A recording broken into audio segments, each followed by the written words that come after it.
Dieu nous parlait, Dieu se révélait à nous, ne résume pas connaître Dieu personnellement. Vous savez, le succès dans la vie chrétienne, c'est résume des fois par des choses simples. Et ça peut choquer mes internautes, mais quand tu connais Dieu seulement, simplement, sans les connaître personnellement, tu n'es pas différent d'un démon. Bonjour à tous, j'espère que vous allez bien. On se retrouve aujourd'hui pour un nouvel épisode du podcast From God et aujourd'hui, on a l'honneur d'avoir parmi nous le pasteur Marco Macolo de la Compassion Douala. Bonjour pasteur. Bonjour Kevin. J'espère que vous allez bien. En tout cas, on est très honoré de vous avoir parmi nous aujourd'hui. Pour ceux qui ne vous connaissent pas, je vais vous laisser en quelques instants vous présenter directement à la caméra. Merci Kevin, bonjour à tous, bonjour à toutes, bienvenue, comme Kevin l'a dit, à ce nouveau numéro de podcast From God. Je suis heureux de partager ces quelques minutes avec vous. Je suis le pasteur Marco Macolo, je suis le pasteur de l'Église de la Compassion et je serai avec vous durant une trentaine de minutes avec Kevin, ou durant lesquelles nous allons répondre à certaines questions pour notre édification. Merci beaucoup pasteur. Le thème qui a été inspiré donc pour cette émission m'a été inspiré donc à travers ce livre-là, donc qui est Connaître Dieu personnellement, qui a été écrit donc par le pasteur Marco Macolo. Et à travers ce livre-là, j'aimerais qu'on puisse ensemble traiter de diverses questions pour aider les gens, donc nos internautes, ceux qui nous suivent, à s'améliorer en fait dans la connaissance de Dieu. Comment ils peuvent faire pour connaître Dieu, même ceux qui ont du mal, on va dire, à prier, ou même ceux qui ne sont pas encore à l'église, quelles sont les clés, les différentes clés pour connaître Dieu personnellement. C'est ce qu'on va voir tout de suite dans cette émission. Et la première question qui me vient à l'esprit, pasteur, c'est comment en êtes-vous arrivé là? Comment avez-vous personnellement pu connaître Dieu? Comment est-ce que dans votre marche chrétienne, le Seigneur s'est révélé à vous? Je pense que tout être humain devrait un jour recevoir ou répondre à cette question, parce que je suis de ceux qui croient que nous ne naissons pas chrétiens, nous le devenons. Donc si nous le devenons, donc il y a forcément un moment de sa vie que tu dois faire cette rencontre-là personnelle avec Dieu. Quand nous lisons les Écritures, il y a beaucoup de personnages bibliques que nous voyons qui ont eux aussi fait des rencontres personnelles, à l'occurrence Paul. Il servait déjà Dieu, cependant il connaissait pas Dieu personnellement. En ce qui me concerne, cela remonte aujourd'hui, il y a 19 ans. 2006, c'est quand j'ai rencontré le Seigneur. J'entendais parler des dieux, je partais même à l'église, mais je ne les connaissais pas personnellement. Et un soir, j'ai été conduit à l'église, ma sœur aînée qui m'a invité à l'église. Et ces jours-là, j'ai rencontré Dieu personnellement, je lui ai donné ma vie. Et jusqu'aujourd'hui, ça fait 19 ans que je marche avec Jésus et ça m'a conduit à écrire même ces livres que sûrement je vais vous en parler dans les minutes qui vont suivre. D'accord, merci beaucoup, pasteur. Et lorsqu'on parle de la rencontre personnelle avec Dieu, vous parlez dans votre livre de plusieurs façons pour connaître Dieu. Vous parlez de différentes façons de connaître Dieu. Est-ce que vous pouvez développer un petit peu ce point et nous expliquer quelles sont les différentes façons de connaître Dieu, quelles sont les différentes facettes dans la connaissance de Dieu? Oui, déjà, avant d'arriver sur ces points, les différents moyens que nous pouvons utiliser pour connaître Dieu personnellement, je vais d'abord dire que le moyen fondamental ou basique sur lequel dépendent tous les autres moyens, c'est le moyen de la conversion. Je veux connaître ces studios, ces beaux studios qui nous accueillent. Il y a une porte principale qui me permettra d'entrer et je peux apprécier les studios, les fauteuils, les lumières et le moyen principal qui nous conduira à connaître Dieu personnellement, qui, au travers de ces mots, nous aurons d'autres moyens que je vais citer. C'est la conversion. Il faut d'abord donner sa vie à Dieu. Il faut faire une rencontre personnellement. La Bible dit dans Jean chapitre 1er, mais à tous ceux qui ont reçu Jésus, Jésus leur a donné le pouvoir de devenir enfants de Dieu. Sur ces points, beaucoup de gens pensent que nous naissons enfants de Dieu. Euh, si nous naissons enfants de Dieu, la Bible ne peut pas nous demander de devenir ce que nous sommes déjà. Parce que la Bible dit que quand nous nous rapprochons de Dieu, nous lui donnerons notre vie, nous deviendrons en ce moment-là enfants de Dieu. Et donc, si on peut devenir ce qu'on est, donc il y a plus de sens là-dessus. Donc il faudrait d'abord faire une rencontre personnelle avec Dieu, donner sa vie à Jésus. Ça veut dire de manière simple, dire à Dieu que tu veux que ça soit lui qui conduira ta vie. Tu ne veux plus être les patrons de ta vie, tu ne veux plus faire des choses comme tu l'as toujours fait, avec ton intelligence. Maintenant, sur ces moyens fondamentaux vont s'asseoir les autres moyens secondaires, notamment lire la Bible, notamment avoir une vie des prières, une vie de sainteté, notamment avoir une communauté chrétienne qui, au travers de ces biais, de cette voie, le Seigneur pourra passer, d'ailleurs il passera, pour que tu le connaisses et le connaisses encore davantage. Mais notons et retenons que le moyen fondamental et principal, c'est d'abord la conversion, donc donner sa vie à Dieu. Mhm. Et donc, selon vous, en fait, quelles sont les différentes manières dans lesquelles Dieu peut parler ou se révéler à quelqu'un? Ben déjà ici, Dieu nous parlait ou Dieu se révélait à nous ne résume pas connaître Dieu personnellement. Ouais, parce que euh, là, je parle aux internautes qui vont suivre, donc je leur parle, mais cependant, ils ne me connaissent pas personnellement. Mhm. Donc, je n'ai, dans mon introduction, donné qu'une très, très brève présentation de ce que je suis.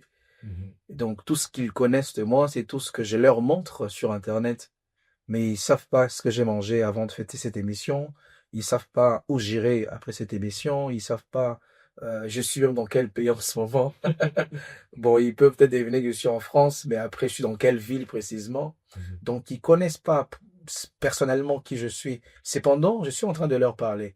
Ça peut être le cas, Dieu peut te parler, mais cela ne rime toujours pas euh, avec les faits de connaître Dieu personnellement.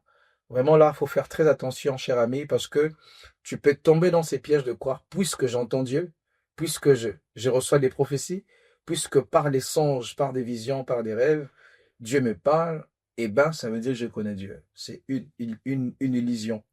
Dieu peut se révéler à toi, cependant tu ne les connais pas. Un exemple tout simple, hein, Kevin. Mhm. Dieu s'est révélé à l'ânesse ou à l'âne des Balaam. Hein. Dieu a parlé. Dieu s'est manifesté, mais il n'y avait aucune relation personnelle. Mhm. Et même lui-même, Balaam n'avait aucune relation personnelle avec Dieu. Parce que Balaam n'était pas en alliance avec Dieu. Balaam était un féticheur. Cependant, Dieu lui parlait. Il lui disait, ne fais pas ci, tu maudiras pas Israël. Donc, connaître Dieu personnellement ne rime pas forcément. En fait, je veux l'inverser. Dieu s'est révélé à toi ou Dieu te parlait, ne signifie pas forcément que tu connais Dieu personnellement. Donc, quelqu'un peut être utilisé par Dieu terriblement, mais en réalité ne pas avoir Tout à fait. de relation avec Dieu, ne pas réellement le Tout connaître. à fait. C'est justement là où ça devient un peu dur parce que humainement parlant, on peut se dire mais comment Dieu peut m'utiliser autant, mais il me connaît pas ou je les connais pas. C'est bien possible parce que il y a dans l'utilisation, il y a deux choses. Dieu peut t'utiliser parce qu'il t'approuve, mais Dieu peut t'utiliser deuxièmement parce que tu es sa référence pour les hommes. Par exemple, un panneau peut indiquer un restaurant. Donc Dieu, en ce moment-là, les panneaux est utilisé comme une référence. Mais les panneaux ne vont jamais au restaurant. Mhm. Et donc, tu peux être utilisé par Dieu, cependant, tu n'as aucune relation avec Dieu. Mhm. Tu n'es qu'un pont qui peut relier Dieu et les hommes, mais après, c'est fini, quoi. Mhm. Et donc, il faudrait vraiment veiller quand Dieu t'utilise, que tu aies une relation personnelle avec lui. Et comment est-ce qu'on peut s'en assurer? Comment est-ce qu'on peut s'assurer justement qu'on a toujours cette relation personnelle avec Dieu, surtout après avoir été fortement utilisé par Dieu? Oui, je vais renchérir, ensuite je vais répondre. Euh, Matthieu chapitre 7 nous parle d'une des paroles qui était sortie de la bouche de Jésus. Il avait le dit, en ce jour-là, plusieurs me diront, nous n'avons pas prophétisé en ton nom, nous n'avons pas guéri les malades en ton nom. Mais la réaction de Jésus est juste étonnante. La Bible dit, Jésus-Christ leur dira, je ne vous ai jamais connu. J'aurais encore compris que Jésus-Christ dit, je vous connaissais, mais je vous oublié. Mhm. Mais là, il dit carrément que je vous ai jamais connu. Donc, ça veut donc dire que depuis tous ces temps qu'il faisait marcher les paralytiques, qu'il travaillait pour Dieu, au nom de Dieu, Dieu ne les connaissait pas. Alors, comment être sûr que tout tout ce que tu fais pour Dieu, Dieu te connaît. D'abord, il y a les témoignages de l'Esprit. Quand nous nous convertissons, comme je le dis, c'est le moyen principal de connaître Dieu. Quand tu donnes ta vie à Dieu, il y a des choses qui se font en background. Si je vais utiliser les termes un peu plus génériques, mais les termes un peu plus ecclésiastiques ou un peu plus bibliques, c'est que spirituellement, quand tu décides de donner ta vie à Dieu, il y a des choses qui se passent que tu ne vois pas, mais qui sont des évidences. Notamment, en ce moment-là, tu changes de camp. Tu n'es plus sous la domination de Satan. La Bible dit, tu passes du royaume de ténèbres vers le royaume de la lumière. Et non seulement ça qui s'est fait, la Bible dit qu'en ce moment, nous sommes immergés en Jésus. Donc, nous recevons un baptême spirituel que je veux pas en parler maintenant. Ça fera peut-être un objet d'une autre émission. Mais nous recevons aussi le Saint-Esprit quand nous nous convertissons. Et le Saint-Esprit habite dans notre esprit. Ce qui fait que le Saint-Esprit témoigne que nous sommes enfants de Dieu à notre esprit. Et c'est cela, les témoignages dont on a besoin pour être sûr que j'ai une relation personnelle avec Dieu. C'est ça. Donc, quelqu'un qui ne reçoit plus en fait ce témoignage-là de l'esprit en lui-même, c'est quelqu'un qui n'a plus cette communion, qui n'a plus cette relation avec Dieu, c'est ça? Oui, mais Kevin, tes questions, ça ouvre quand même beaucoup de brèches, mais je pense que je vais entrer un tout petit peu. Donc, connaître Dieu personnellement, il y a encore deux choses. Hein. La première chose, ça s'effondre uniquement sur la relation. La relation, tu as une relation avec Dieu, il te connaît personnellement, tu le connais personnellement. Mais les plus hauts niveaux, c'est la communion maintenant. Là, la communion vient s'asseoir sur la relation que tu as avec Dieu. Je peux être en relation avec mon enfant, mais je suis pas en communion avec mon enfant. Ça veut dire, je suis pas en accord. Je peux être en relation avec Dieu, mais je suis pas en accord avec Dieu. Dieu ne m'approuve pas. Dieu, comme je le disais, Dieu dans ma relation avec lui, il peut m'utiliser parce que les gens connaissent que je suis le pasteur. Et donc, Dieu m'utilise à cause de lui, mais plus à cause de moi, parce que il ne m'admet plus. Et donc, connaître Dieu personnellement, il faudrait veiller aussi à ce que votre communion avec Dieu reste intacte. C'est alors que vous saurez que le Saint-Esprit vous parle, parce que si le Saint-Esprit ne vous parle plus, il se pourrait que vous n'avez plus de communion, vous l'avez éteint. C'est comme ça la Bible dit, n'éteignez pas l'Esprit. Donc, connaître Dieu personnellement, c'est quand même assez large. C'est d'abord initier cette relation par la conversion, et ensuite développer, nourrir cette relation avec Dieu, et qui donc deviendra une communion avec Dieu. Et quand on est en communion avec Dieu, on entend Dieu, le Saint-Esprit nous parle, et nous recevons dans notre cœur, dans notre esprit, l'assurance que voilà, nous avons une relation avec Dieu personnellement. Et j'ai une question qui me vient maintenant. Mais est-il possible d'être un chrétien épanoui, donc d'être pleinement épanoui en Christ, sans avoir eu une profonde révélation de qui est Christ? Parce que ça m'arrive des fois de croiser des chrétiens, mais qui me disent qu'ils n'ont jamais vraiment ressenti ou eu d'expérience encore spirituelle. Est-ce possible d'être réellement épanoui en Christ sans avoir eu la profonde révélation de qui est? Je pense pas, à mon sens. C'est comme quelqu'un qui dit, est-ce que je peux vraiment savourer une nourriture si je ne la mange pas? L'épanouissement, en fait, c'est vivre l'absolu de cette relation-là. C'est vivre pleinement cette relation-là. Donc, un chrétien ne peut pas, déjà, il peut pas s'appeler déjà chrétien parce qu'il ne connaît déjà pas Dieu, quoi. Mais dans la pratique, c'est peut-être quelqu'un de religieux, il connaît des choses sur Dieu. Et ça peut choquer mes internautes, mais quand tu connais Dieu seulement, simplement, sans les connaître personnellement, tu n'es pas différent d'un démon. Parce que, oui, sans que ça soit péjoratif, mais c'est la vérité. Parce que la Bible dit que les démons connaissent Dieu et ils tremblent. Ils connaissent Dieu, mais cependant, ils n'ont aucune relation personnelle avec Dieu. Donc, quelqu'un de religieux, il peut connaître Dieu, comment on fait la prière de notre Père et tout. Il peut connaître les habitudes chrétiennes avant de manger, on prie, avant de dormir, on prie, après le sommeil, on prie. Il peut avoir des réflexes chrétiens, il cite, oh mon Dieu, oh my God, mais tout ça sans une relation personnelle avec Dieu. ça, c'est une relation stérile, en fait. Mhm. Quelqu'un qui doit avoir une relation épanouie avec Dieu, il doit connaître Dieu personnellement. Et il y a des choses qu'il faudrait faire pour que cette relation, justement, devienne très absolue. Par exemple, je vais me marier, il y a une sœur que j'aime bien. Je peux pas dire que j'aurai une relation épanouie avec cette sœur-là, parce que je suis pas encore entré dans sa vie officiellement devant Dieu. Je suis pas allé demander sa main dans sa famille. Donc, j'ai, je n'ai que des miettes, en fait, mais je peux pas être épanoui dans cette relation. Mhm. Donc, pour moi, on peut déjà pas dire être chrétien épanoui sans connaître Dieu personnellement, parce que ça va de pair.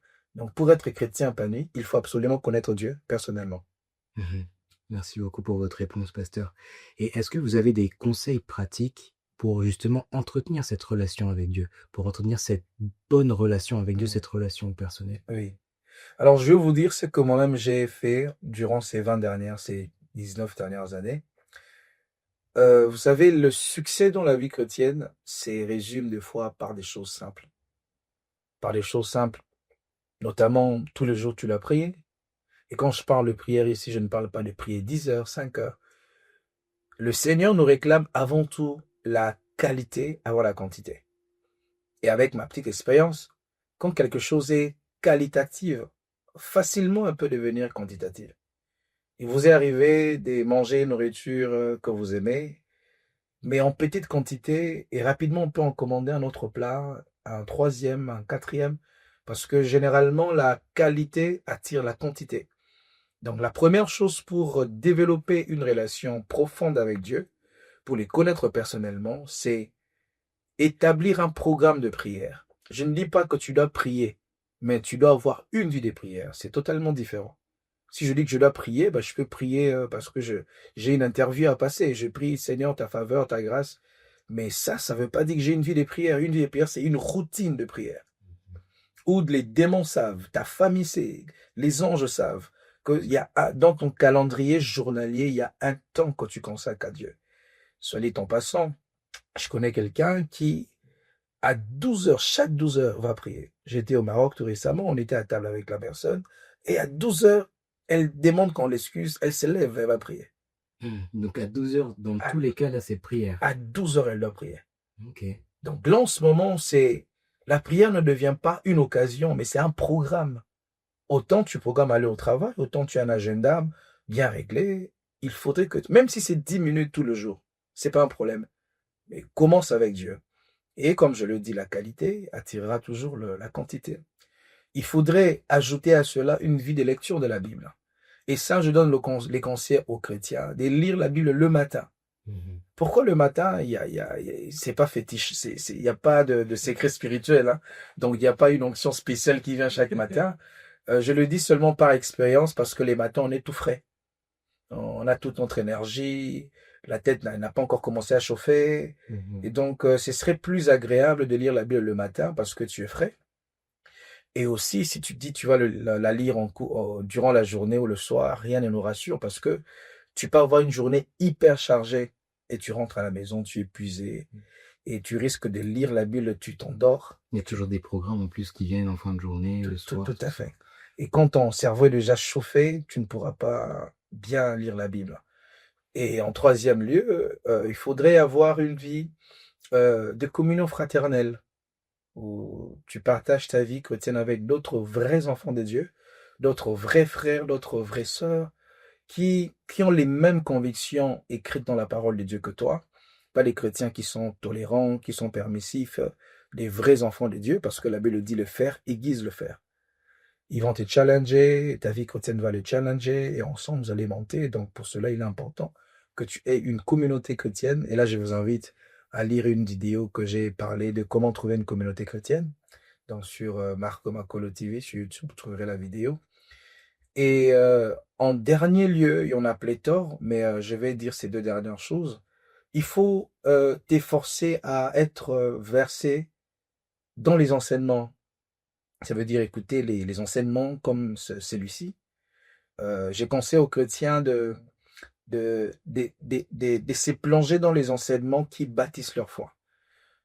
Qu'il me soit permis de le dire, d'ouvrir cette parenthèse que rapidement je vais fermer.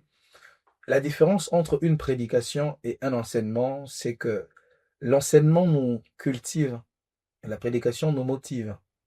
Or, Jésus, quand il envoie les disciples dans Matthieu 28, il leur dit, allez et faites de toutes les nations les disciples et baptisez-le et enseignez-leur. Observez tout ce que je vous ai prescrit. Jésus-Christ, donc, encourage les chrétiens à être cultivés. Et quand je parle d'être cultivé, c'est cultivé dans les choses de Dieu. Tu viens en France, tu dois connaître ce que ça veut dire le drapeau tricolore. Tu es en France, tu dois connaître ce que c'est la Marseillaise. Tu es cultivé en tant que Français. Tu es cultivé en tant que quelqu'un vivant en France. Donc, tu connais les choses de la France. Et quand tu t'inscris aussi au royaume des dieux par ta conversion, il est plus que nécessaire d'être cultivé à connaître ces choses-là. Pourquoi? Les dangers qui te guettent, c'est qu'un jour, Satan viendra te parler des choses des dieux, mais déformées. Un peu comme il était venu voir Jésus, pour lui dire, il est écrit. Donc, c'était des choses des dieux, mais qui avaient été déformées. Mais quand tu es cultivé, tu sauras que ça, c'est Satan qui me parle. Ça, c'est un faux serviteur de Dieu, ou c'est un vrai serviteur de Dieu, mais dans sa bouche, ce n'est pas Dieu qui parle, c'est sa chair, c'est Satan. Donc, la nécessité d'être cultivé est d'une haute importance. Et en parlant d'être enseigné, non seulement dans les enseignements, les vrais serviteurs de Dieu, mais aussi les enseignements littéraires. Ça veut dire lire des livres chrétiens. Pas des livres chrétiens... Bon, j'encourage aux gens de lire les livres chrétiens d'expérience, mais beaucoup plus doctrinaux. Un livre doctrinal qui te permet de connaître les Écritures, et je pense que ces éléments pourront t'aider à devenir un chrétien fort qui connaîtra Dieu personnellement. Donc là, votre point, en fait, c'est la soif. C'est d'avoir vraiment soif de connaître, de vraiment Tout à fait. rechercher, de pas attendre comme ça et de rester passif, en fait. Non, non, il faut pas être attentiste. Il faut aller vers. Il faut aller. Ouais. Et est-ce que ce serait possible de pouvoir prendre quelques instants donc pour pouvoir prier pour ceux qui nous suivent en ligne et qui justement ont ça en eux et justement cherchent à connaître Dieu mais n'ont pas forcément les clés ou n'ont pas forcément, on va dire, cette force en eux d'aller chercher, donc de pouvoir prier pour eux afin qu'ils aient cette force-là de pouvoir faire les efforts afin de connaître Dieu. Nous allons prier avec vous. Vous avez soif de connaître Dieu. Vous avez besoin de clés. Besoin que Dieu vous aide. Seigneur Dieu de grâce, merci pour ces moyens, ces canaux que tu nous donnes que d'atteindre une âme, un homme, une femme qui, au travers de cette vidéo, va être touché, que tu vas toucher. Je prie, Seigneur Dieu de grâce, pour un frère, pour une sœur. Je prie pour un homme, une femme. Partout il peut être dans le monde, je prie au nom de Jésus-Christ, que tu viennes secouer son cœur, que tu viennes déposer dans son cœur la soif de te connaître, la faim de te connaître, la faim de te connaître. Seigneur, viens susciter des chasseurs de Dieu, des hommes et des femmes qui vont avoir une âme qui te cherche avec assiduité. Je prie, Dieu Tout-Puissant, que tu viennes restaurer ceux qui avaient perdu leur soif des dieux, que tu viennes restaurer ceux qui avaient perdu l'amour des dieux. Je prie au nom de Jésus que tu donnes la soif de la prière, la soif des Écritures, la soif de te connaître. Je prie que tu diriges vers les bons amis chrétiens, vers une bonne communauté chrétienne. Au nom de Jésus, merci de m'entendre, merci de faire ces miracles et que tu viennes au nom de Jésus susciter une armée des hommes et des femmes qui te connaissent personnellement, au-delà de connaître un Dieu qu'on va leur présenter dans la Bible, on va leur présenter dans les prédications, dans les émissions, mais que eux-mêmes qu'ils aient la soif d'aller te chercher, que eux-mêmes qu'ils aient la soif d'aller te chercher dans le retraite personnel, dans les jeûnes, dans le prière, dans la méditation de ta parole. Père, révèle-toi à ces hommes, révèle-toi à ces femmes, au nom de Jésus-Christ. Merci de m'entendre et de m'exaucer.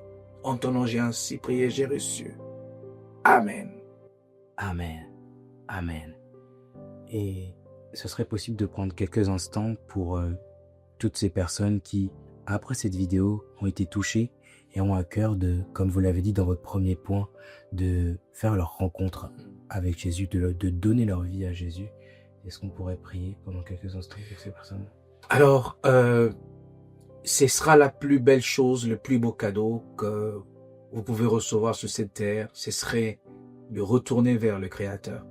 Ce serait de donner votre vie à Dieu. Ce serait d'ouvrir la porte de votre cœur à celui qui vous a aimé, à celui qui vous a tant aimé, à celui qui a donné sa vie pour toi, à celui qui s'est dépouillé de sa royauté, de tout ce qu'il pouvait posséder pour te rapprocher de lui.